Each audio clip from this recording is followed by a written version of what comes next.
नमस्कार मंडळी. मी आता राजापूर तालुक्यातील गाव घराणे शिवणे खुर्द येथे जो मुख्य रस्ता आहे, डांबरीकरणाचा रस्ता आहे, त्या रस्त्यावर उभा आहे. आणि तसं म्हटलं तर इथे एक थिटा आहे. थिटा म्हणजे तीन रस्ते झाले. राजापूरवरून हा रस्ता येतोय, हा सरळ देवाचे गोठणे बुरंबेवाडीकडे जातोय.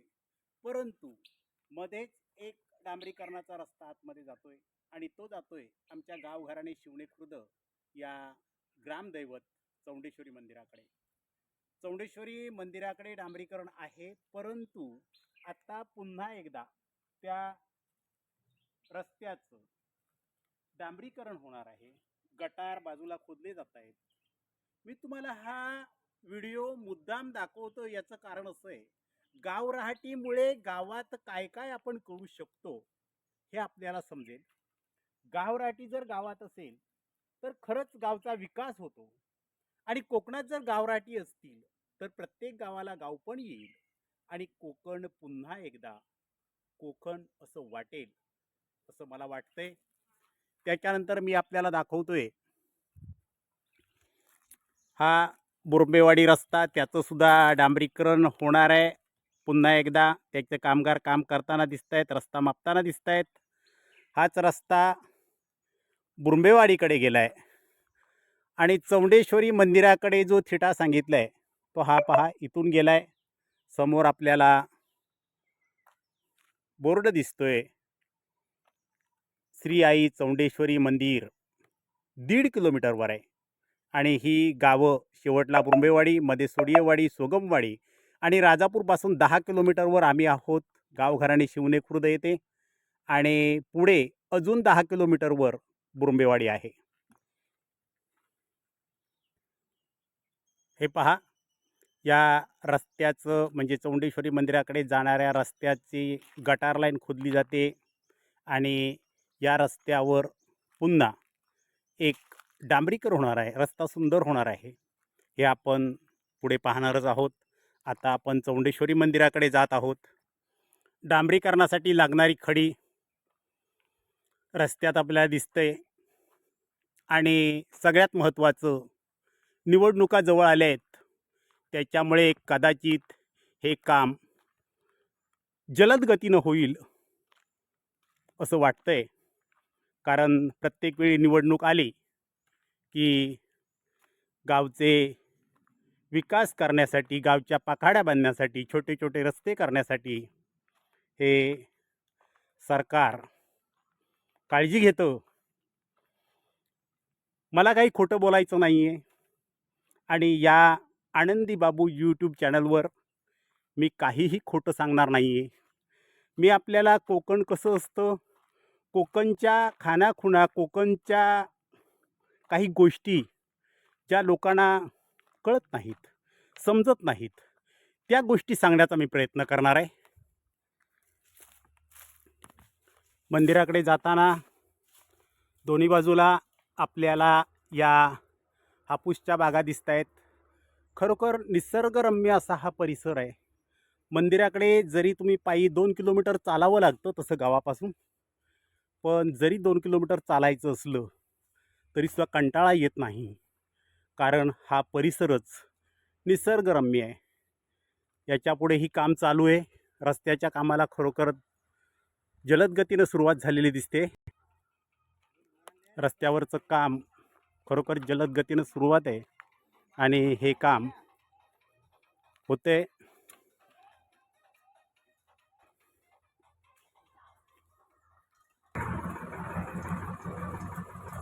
इथे JCP लावून रस्ताचं रुंदीकरण चाललं आहे.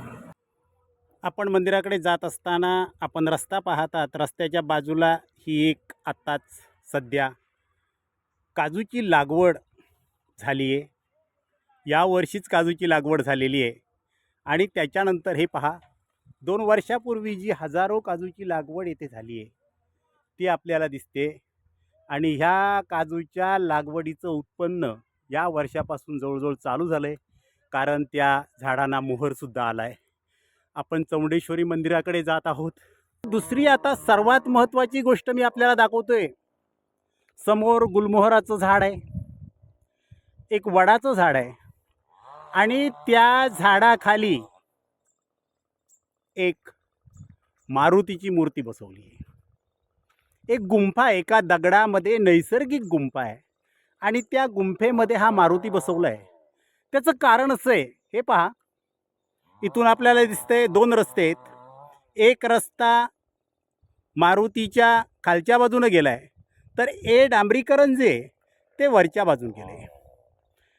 या इथे खूप भक्तगण येतात, बरीच लोक येतात आणि ती येत असताना त्यांना जर ठिकाणा बरोबर सांगायचं असेल तर मुख्य रस्त्यावरून चौंडेश्वरी मंदिराकडे जो रस्ता सांगितला आहे त्या रस्त्याने जायचं. समोर तुम्हाला थिट्यावरचा मारुती लागेल. मारुतीच्या दोन्ही बाजूने गेलेले रस्ते हे थेट मंदिराकडे जात आहेत. हाही रस्ता जो कच्चा रस्ता आहे, पायवाट आहे, आपण वाहनं नेऊ शकत नाही, पण पायी जायचं असेल तर हा रस्ता संपलाय तो चौंडेश्वरी मंदिराजवळ. आणि हे जे डांबरीकरण आहे, हे डांबरीकरण सुद्धा चौंडेश्वरी मंदिराच्या आवारात संपलेलं आहे. मी आपल्याला मारुती दाखवतोय आणि हा मारुती थिट्यावरचा मारुती म्हणून खरोखर प्रसिद्ध होईल, कारण 3 रस्ते एकत्र आलेत आणि त्या रस्त्याच्या बरोबर कडेला हे मारुतीचं मंदिर, एक गुंफा आपल्याला दिसते. आता जो रस्ता होणार आहे तो इथपर्यंत होणार आहे. हे पहा, इथून डांबरीकरण पुन्हा झालेलं आहे आणि याच्या खाली हे डांबरीकरण उखडलेलं आहे. त्यामुळे आताचा रस्ता हा इथपर्यंत होणार आहे आणि नंतर सलग कोणीही आपली वाहनं निर्विघ्नपणे चौंडेश्वरी मंदिराकडे आणू शकतील. खरंच तुम्ही सर्वांनी एकदा आमच्या चौंडेश्वरी मंदिराला भेट द्यावी. वाहन घेऊन आलात तर थेट चौंडेश्वरी मंदिराकडे जाल. पायी आलात तर ऊन लागेल आणि ऊन लागलं तर रस्त्याच्या कडेला असं प्रत्येक ठिकाणी सावली आहे. सावलीत बसा, आराम करा आणि आमच्या आई चौंडेश्वरीच्या मंदिराकडे दर्शनासाठी या. आम्ही खरंच तुमची वाट पाहू. आणखी एक मूळ मुद्दा मी तुम्हाला दाखवतोय. हा इथून कच्चा रस्ता गेला आहे. हे डांबरीकरण चौंडेश्वरी मंदिराकडे, मंदिर अगदी नजीक आलं आहे. हा जो कच्चा रस्ता गेला हा माळरानावर गेला आहे. माळरानावर म्हटल्यानंतर वर पठार आहे, जांभ्या दगडाचं पठार आहे, कातळ आहे, आम्ही जी पाण्याची टाकी म्हणतो तो भाग.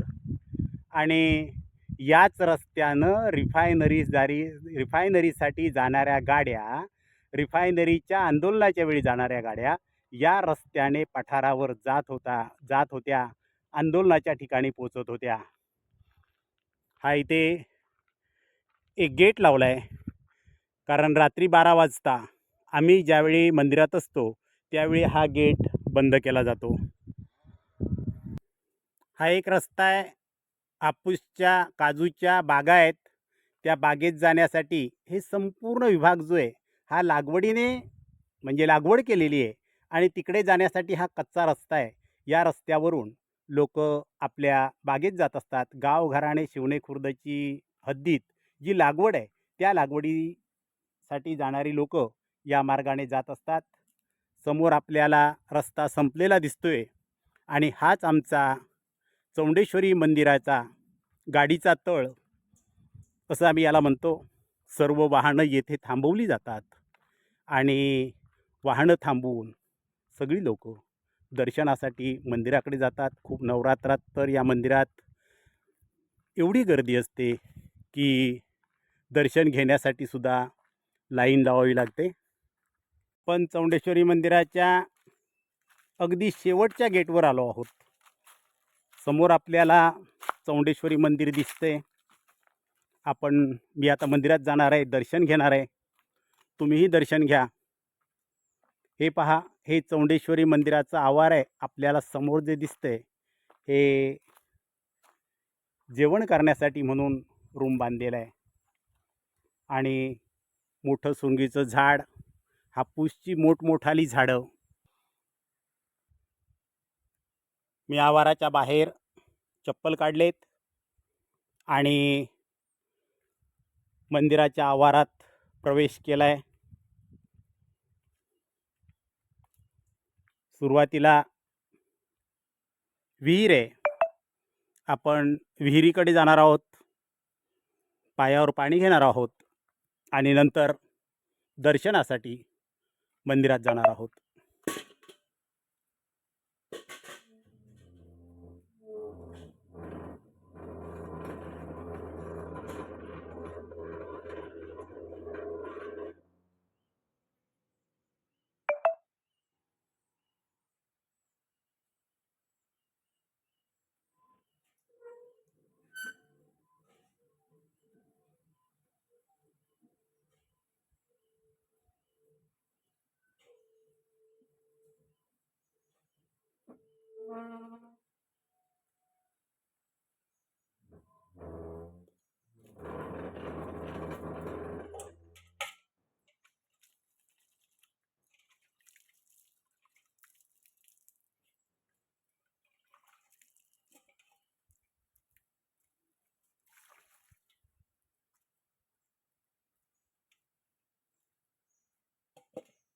प्रत्येक ठिकाणी अशा प्रकारे नळ बसवलेले आहेत आणि पाण्याची पूर्ण व्यवस्था केलेली आहे.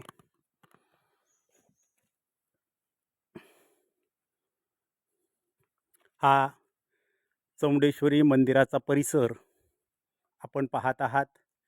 हे चौंडेश्वरी मंदिर, येथे होळीचा कार्यक्रम केला जातो आणि होळी तोडल्यानंतर त्याचा जो बुंदा राहतो तो हा इथे. मी तुम्हाला मगाशी जी पायवाट दाखवली होती, कारण थिट्यावरचा मारुती जिथे सांगितला तिथून जी पायवाट आली ती पायवाट इथे संपते आणि तो हा गेट लावलेला आहे. शिमगोत्सवात निशाणं उभी करण्यासाठी हा स्तंभ आहे. त्याच्यानंतर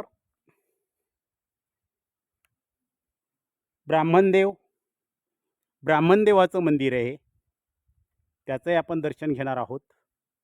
आणि हा सर्व परिसर आणि या मंदिराच्या पायऱ्या.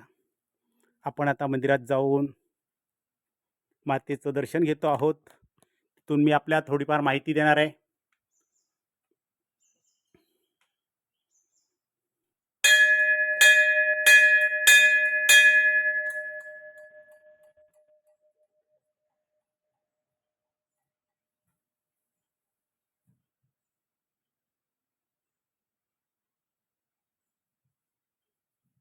आम्ही चौंडेश्वरी मंदिरात चौंडेश्वरी मातेच्या चरणी बसलोय.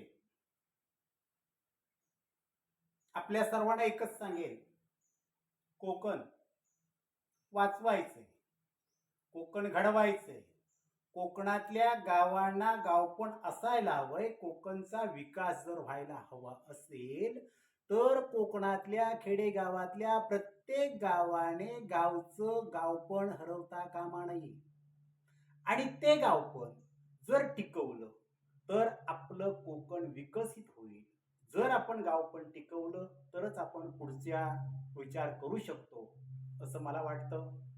आजपासून मी आपल्याला गाव राहाटी या विषयावर, एक खेडेगाव आपलं गावपण न विसरता आज आपला विकास कसा साध्य करते याचं एक उदाहरण म्हणून मी आपल्याला प्रत्येक वेळी गाव राहाटी या मतळ्याखाली त्या गावानं आपलं राखलेलं गावपण आणि त्याच्यासाठी चाललेले त्यांचे प्रयत्न मी आपल्याला सतत दाखवत राहीन.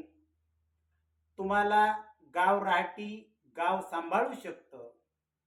गाव राहाटीमुळे गाव कसा विकसित होऊ शकतो, गाव राहाटीमुळे प्रशासनावर, शासनावर सुरक्षेचा म्हणा किंवा इतर गोष्टीचा बोजा पडत नाही. या गोष्टी सगळ्या महत्त्वाच्या आहेत आणि या गोष्टीकडे लक्ष देऊन आपलं कोकण वाचवण्यासाठी, कोकणचा विकास करण्यासाठी प्रत्येक गावात हे गावपण असलं पाहिजे.